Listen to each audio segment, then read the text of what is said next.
Tens of thousands of children, women and men have been killed and injured.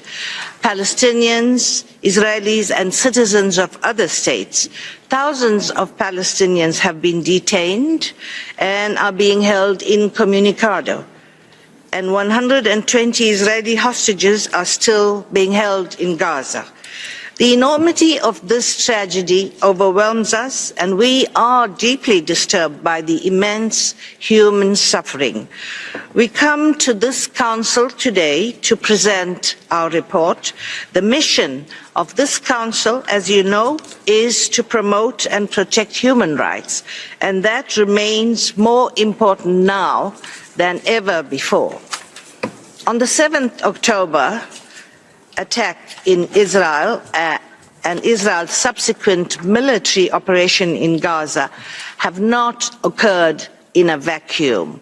They were preceded by decades of violence and retribution, dispossession, unlawful occupation and denial of the Palestinians' right to self-determination. Now, since 7th October, our Commission has carried out two parallel investigations. First, into attacks by Hamas and other Palestinian groups in Israel on 7th and 8th October, and second, into Israeli military operations and attacks in Gaza between 7th October and 31st December.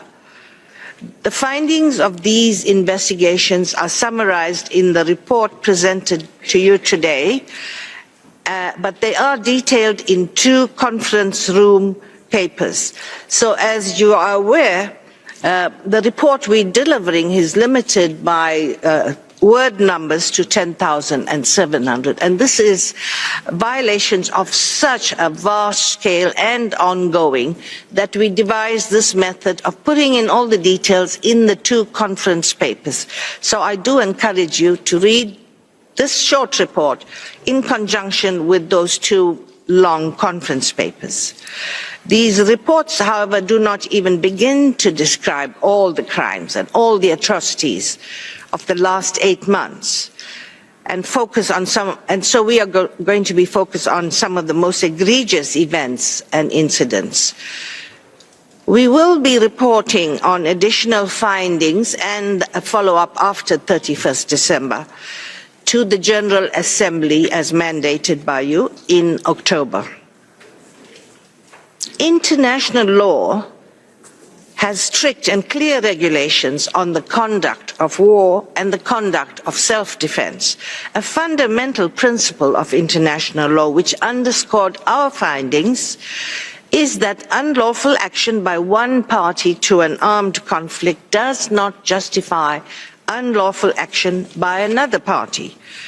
Israel has a right to protect its citizens from violence by Palestinian armed groups, but in doing so, it must comply with international law. Hamas and the Palestinian armed group must also comply with international law.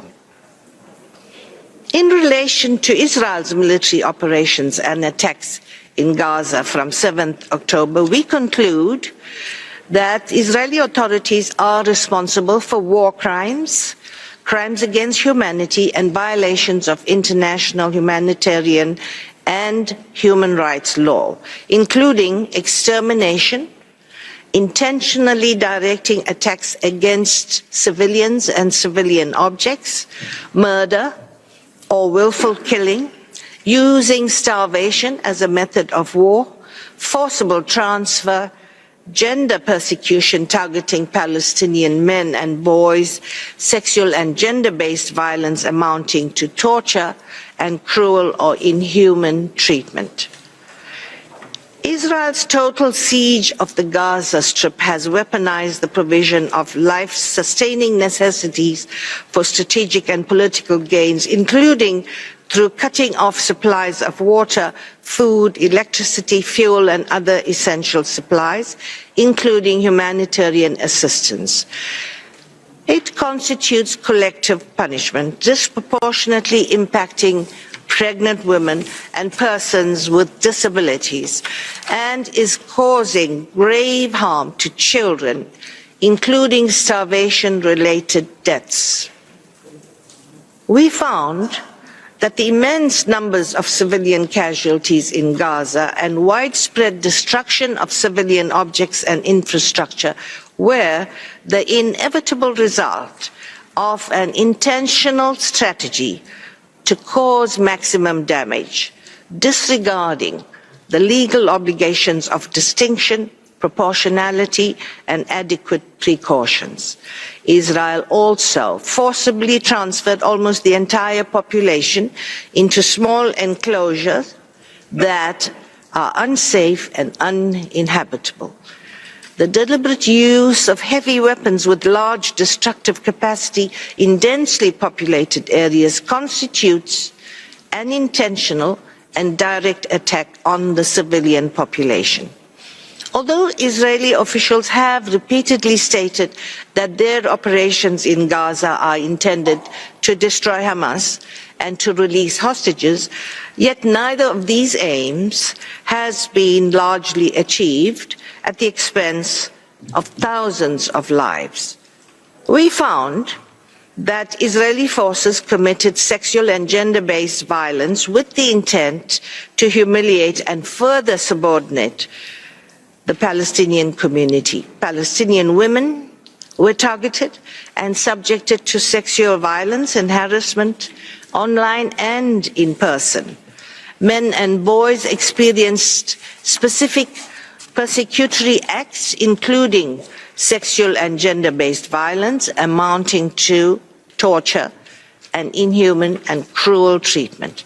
The Commission concluded that specific forms of sexual and gender-based violence constitute part of Israeli security forces' operating procedures.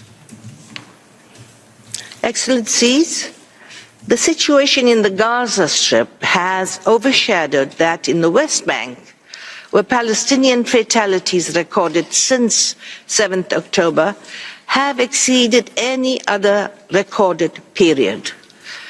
This is linked to increasingly militarized Israeli operations, a trend which we highlighted in our report to the General Assembly last year, as well as a surge in violent settler attacks on Palestinian communities, often assisted or condoned by Israeli forces.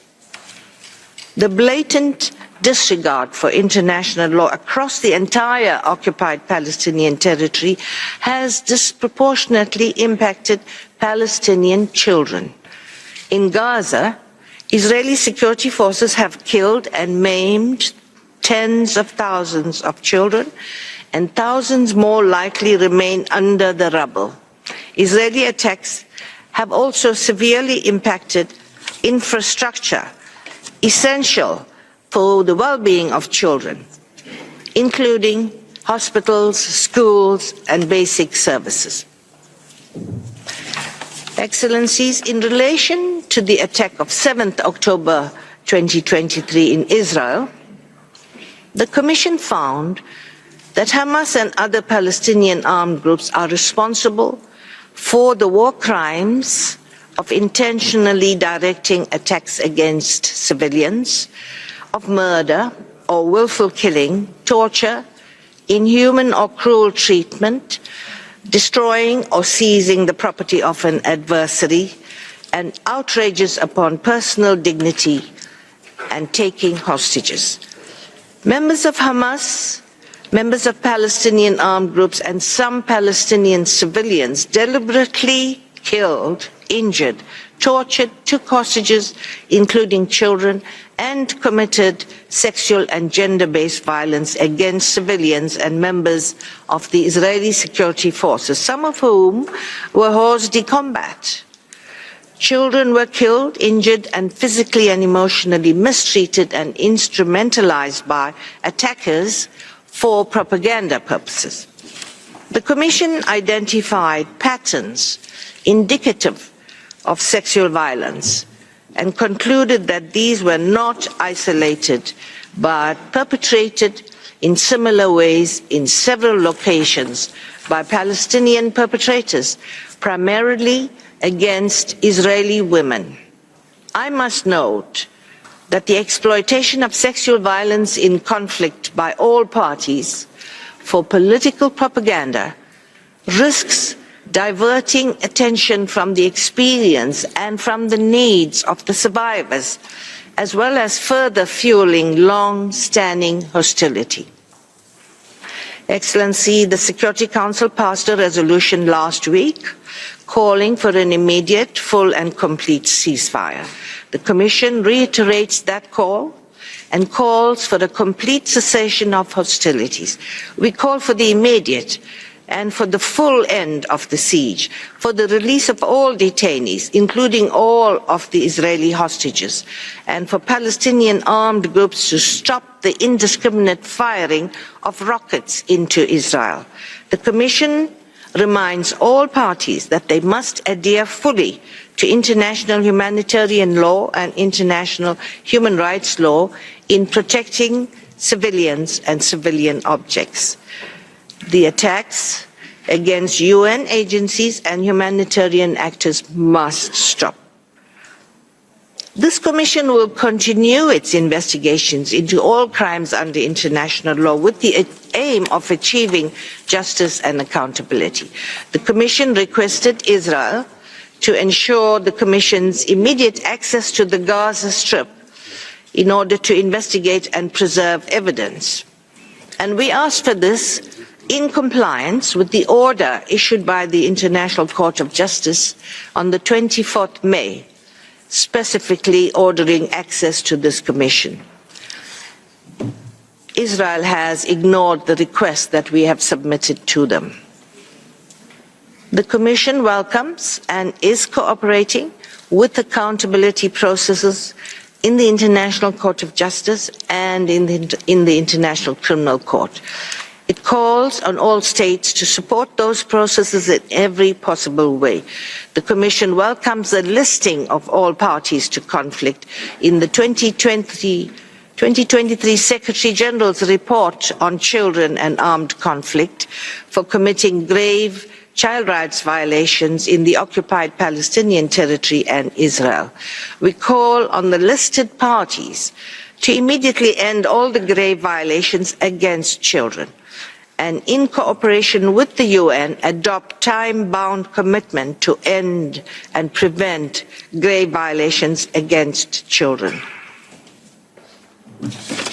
In conclusion, our world faces the biggest threat of impunity for violations of international law unless perpetrators are held to account and justice is delivered for all victims. The protection and promotion of human rights remains a paramount obligation of all member states.